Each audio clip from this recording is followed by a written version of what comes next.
तू अपना देख, मेरी मत सोच। पर चोरी करना तो बुरी बात ना दी, और वो भी पापा के पॉकेट से। उन्हें पता चल गया तो? वही तो फ़र्क है ना तुझ में और मुझ में। बचपन से पैसे निकाल रही हूँ मैं पापा के पॉकेट से, और आज ग्रेजुएशन में आ गई, पकड़ी गई क्या मैं? नहीं ना, तो तू तेज़ मत बन। और मान लो दीदी आज पापा को पता चल गया और उन्होंने मुझसे पूछा तो? मुझे चोरी करते हुए किसने देखा? तूने। यानी कि ये चोरी हम दोनों ने की है, और जैसे ही मेरा नाम आया तो मैं तो साफ साफ कह दूंगी, पापा पीहू ने ही मुझे आपकी पॉकेट से पैसे निकालने को बोला था। हाँ, बहुत गलत कर रही हो दी तुम, ये बहुत गलत। अब ज़्यादा ज़बान मत चला, वरना ऐसी हालत करूंगी कि शक्ल शीशे में पहचान भी नहीं पाएगी। ये थी पीहू और साक्षी। साक्षी अपने घर की बड़ी बेटी थी जो बड़ी ही शातिर और चालाक थी। साक्षी इसी तरह ही अपने घर में सभी को मैनिपुलेट कर अपना काम निकलवा लिया करती। अपने पापा के पॉकेट से पैसे निकालने के बाद साक्षी कॉलेज चली जाती है। पूरा दिन पीहू के दिमाग में वही दृश्य घूमता रहता है।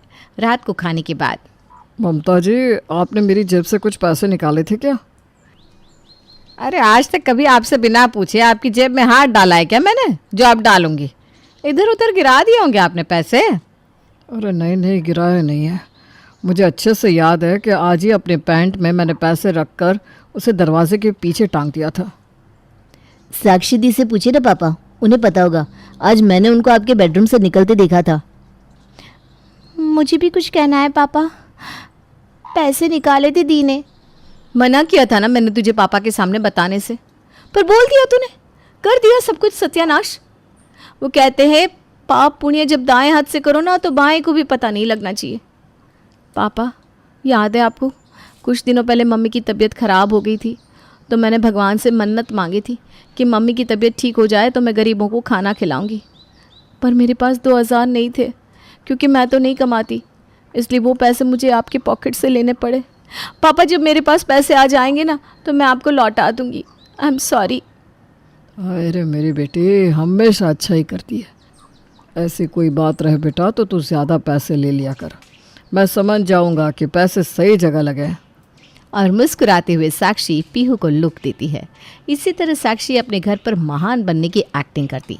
कोई कुछ भी कहे, मिहिर और ममता को हमेशा अपनी बड़ी बेटी की ही बात सच्ची लगती थी, और इसी का फ़ायदा उठाकर साक्षी अपने भाई बहनों को कंट्रोल करती। धीरे धीरे दिन बीतते जाते हैं और साक्षी की पढ़ाई कंप्लीट हो जाती है।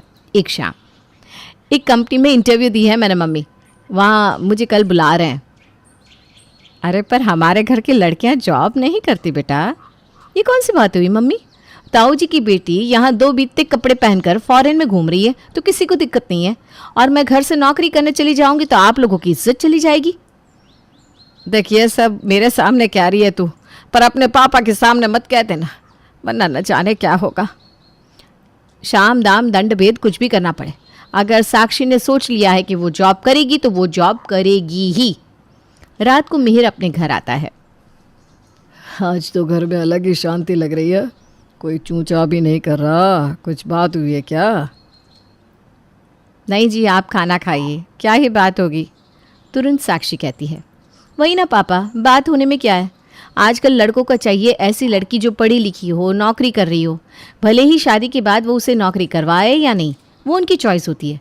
मेरी फ्रेंड है ना पिंकी, उसकी शादी होते होते टूट गई क्योंकि लड़की को लगा कि लड़की शादी के बाद कभी उसे फाइनेंशियली सपोर्ट नहीं कर पाएगी। और फिर भी आप सब यही चाहते हैं कि मैं नौकरी ना करूं। और इसी तरह साक्षी ज़िद करके नौकरी करना शुरू कर देती है। धीरे धीरे सब उसके डिसीजन को एक्सेप्ट कर लेते हैं। 5 साल बाद साक्षी अपने घर वालों से कहती है, मुझे राहुल से शादी करनी है। एक बहुत अच्छे लड़के का रिश्ता आया है बेटा, इंजीनियर है, उसे देख लो, फिर ये प्यार का भूत उतर जाएगा। साक्षी जैसे ही उस लड़के का बायोडेटा देखती है, मन ही मन सोच लेती है, राहुल तो भूखा नंगा है इस लड़के के सामने। बाहर जाकर रोकर तमाशा कर देती हूँ, पापा की मर्जी ही एक्सेप्ट कर लूँगी, उनकी इज्जत जाने नहीं दूंगी मैं, चाहे मुझे अपने प्यार को ही क्यों ना छोड़ना पड़े। और सबकी सिंपैथी ले लूँगी। पहले राहुल को तो कॉल करके बोल दूँ, पापा मान नहीं रहे। इस तरह फिर सभी के सामने अच्छा बनकर साक्षी शादी के लिए राज़ी हो जाती है और सुमित से शादी कर साक्षी विदा हो जाती है। शादी के बाद भी साक्षी एक नज़र अपने मायके पर रखती तो एक ससुराल पर। मेरे हनीमून की पिक्चर्स भेजे हैं मैंने, देखे आपने मम्मी? हाँ बेटा देखे। पर तू सूट ही पहन रही है हर जगह, क्यों? ये हनीमून वनीमून में मैं नहीं मानती मम्मी। मैं तो अपने ससुराल वालों को भी साथ में लग कर ले गई थी। अब ये बेचारे मेरे बूढ़े सास ससुर को कौन देखता मेरे पीछे। इसी तरह अपनी माँ के सामने अच्छी बनकर साक्षी फ़ोन रख देती है।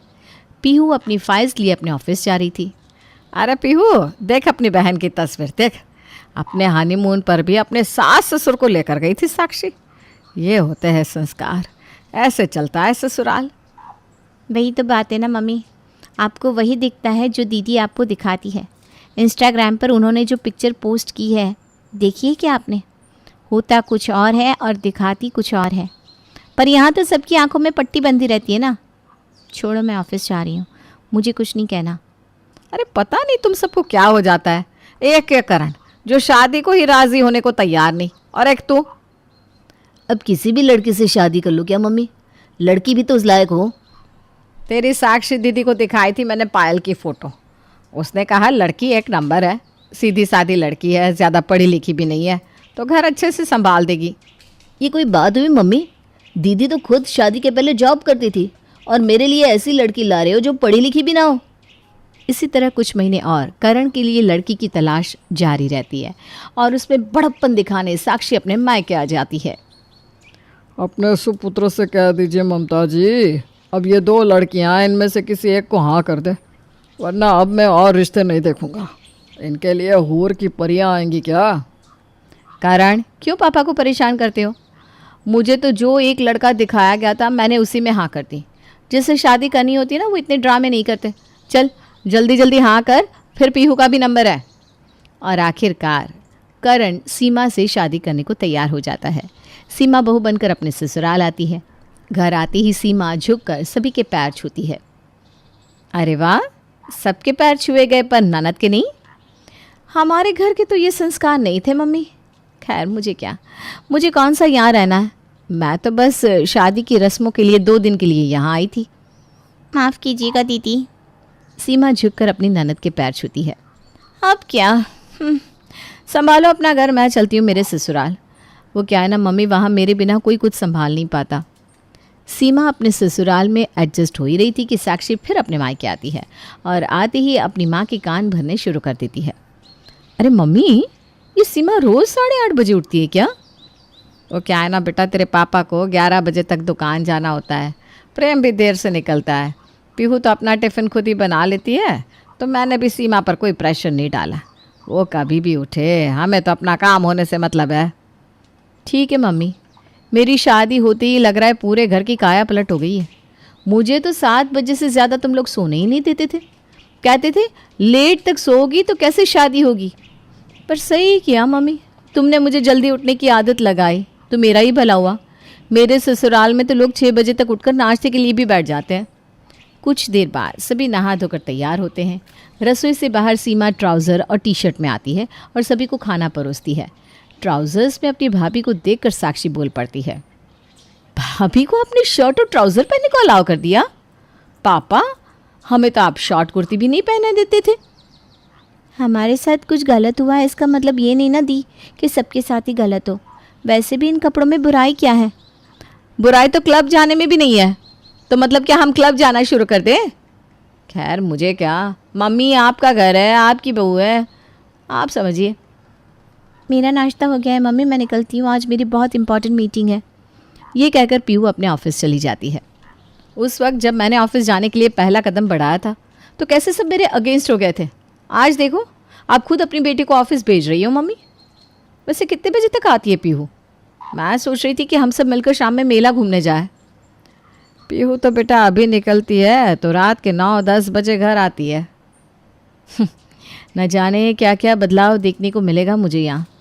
6 बजे मेरी ऑफिस ओवर हो जाती थी और 6:15 तक मैं घर नहीं पहुँचती तो पापा, करण सब मेरे ऑफिस पहुँच जाते थे। कहते हैं ना, चक्की में सबसे पहले सबसे बड़ा बच्चा ही पीसता है। यहाँ मैं पिस गई और सभी के लिए रास्ता खुल गया। दोपहर के वक्त सीमा खाना बनाकर अपनी सास के कमरे में आती है जहाँ पहले से ही साक्षी बैठी थी। सीमा, वैसे कभी मायके से कौन से गहने मिले हैं? तुमने कुछ दिखाया नहीं। मेरा मतलब है मैं भी तो देखूं कि तुम्हारे मायके की खानदानी जेवर कैसे होते हैं। और हाँ, जब वापस आओ ना तो 2-4 सूट भी लेते आना अलमारी से। उसमें से मैं एक पसंद कर लूँगी, उसी को तुम शाम को पहन कर आना। वो क्या है ना, कहीं रास्ते में मेरे ससुराल वालों की नज़र तुम पर पड़ गई और ऐसे कपड़ों में उन्होंने तुम्हें देख लिया तो मेरे मायके में मेरी बेइज्जती हो जाएगी। रात के खाने के वक्त, ये क्या वक्त है घर आने का? अब तक आई नहीं पीहू? कम से कम रात के खाने पर तो सारे लोग साथ में हो। तभी दरवाजे के बाहर किसी बाइक की रुकने की आवाज़ आती है। हंसती हुई पीहू अंदर आती है और सीधा अपने कमरे में चली जाती है। ये कोई लड़का छोड़ने आया था क्या पीहू को? ये क्या बात हुई, इतनी रात को कोई लड़का घर आया? अरे लोग बातें बनाने लगेंगे। भाभी वो पीहू दीदी की दोस्त है। अरे ये कौन सी दोस्ती हुई है कि घर पर लड़का आ रहा है छोड़ने, वो भी रात के 9 साढ़े 9 बजे? सिर्फ दोस्ती नहीं है बेटा, पीहू उसी से शादी करने वाली है, उसी के ऑफिस में काम करता है, अच्छा लड़का है। Love marriage? फिर राहुल में क्या कमी थी मम्मी? हाँ पापा, आपने तो मेरी शादी अपनी मर्जी से करवा दी। पहली बेटी के साथ इतना अन्याय और दूसरी को इतनी छूट। पहला बच्चा ही क्यों, हर चीज में सारी कुर्बानी दे मम्मी। आज तक सभी चीजों में मुझ पर ही बंदिशें क्यों लगाएगी? पीहू इतनी देरी से आती है घर, कोई कुछ नहीं बोलता, ऊपर से लड़के के साथ। उसने ऑफिस के किसी अरे गहरे लड़के के बारे में आप लोगों को बता दिया और आप लोग तो शादी के लिए राजी भी हो गए। अरे क्या गारंटी है कि लड़का अच्छा है?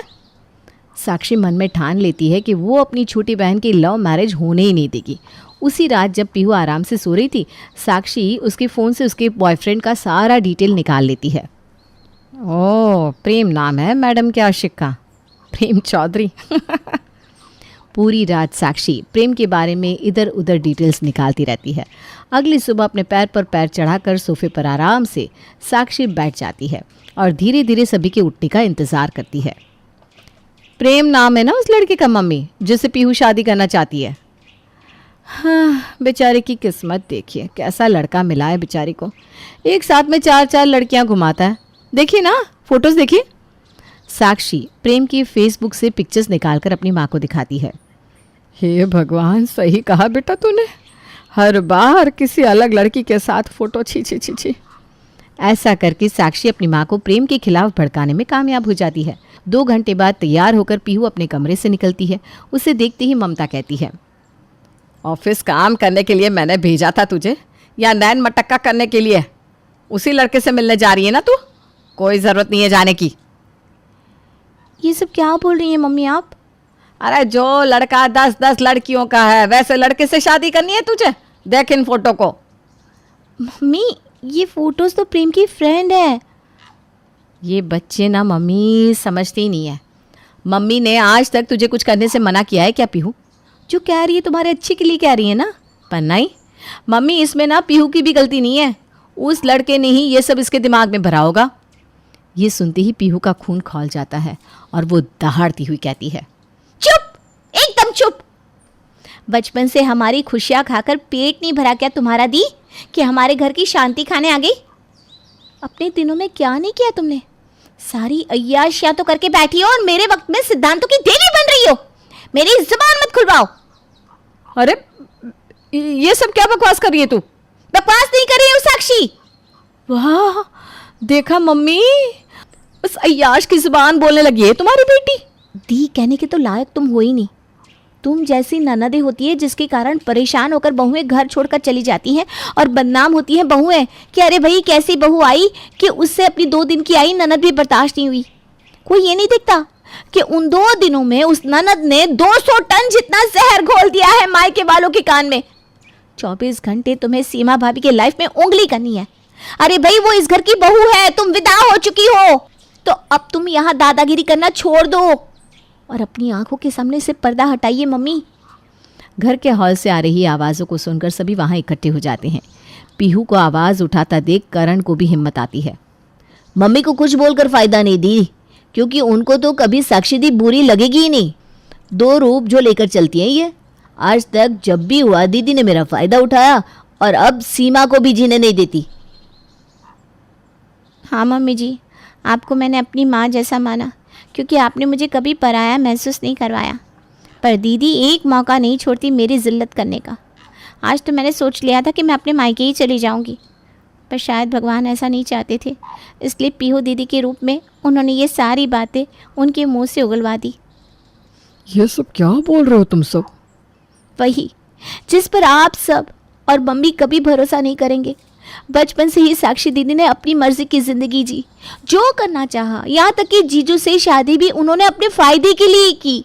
मेरे और करण भैया के बारे में तो किसी ने नहीं सोचा। आप दोनों ने तो हमें दीदी के भरोसे छोड़ दिया, जिसके लिए हम दोनों बोझ के अलावा कुछ भी नहीं थे। हाँ मम्मी, पीहू सच कह रही है। और जिस प्रेम के खिलाफ दीदी तुम्हारे कान भर रही है, उस प्रेम ने मेरे बिजनेस के लॉस के वक्त मुझे 20 लाख रुपए देकर मेरी मदद की और एक बार भी उन पैसों को वापस नहीं मांगा। सभी को अपने खिलाफ देखकर साक्षी गुस्से से आग बबूला हो जाती है। अब आप मुझे मत रोकिएगा मम्मी, इन दोनों की अकल तो मैं अभी ठिकाने लगाती हूँ। जरूरत भी मत करना मेरे सामने मेरे बेटे, बहू या मेरी बेटी को कुछ भी कहने की, समझी? बांध अपना सामान और निकल अपने ससुराल। इन तीनों के जीवन में क्या होगा क्या नहीं, वो देखने के लिए इनके माँ बाप जिंदा है। मम्मी भी बातों में आ गई। पापा, आप मेरी बात सुनिए। सुनूंगा तो नहीं, पर अगर बोलने पर आ जाऊंगा तो ये बाप बेटी का जो रिश्ता ज़रा सा बचा है ना, वो भी टूट जाएगा साक्षी। इसलिए तू अपने ससुराल जा और हमें माफ़ कर। और साक्षी का सारा षड्यंत्र यहीं समाप्त हो जाता है। सीमा अपने ससुराल आई अपनी ननद को ऐसा विदा करती है कि हमेशा हमेशा के लिए उसकी दादागिरी से मुक्त हो जाती है।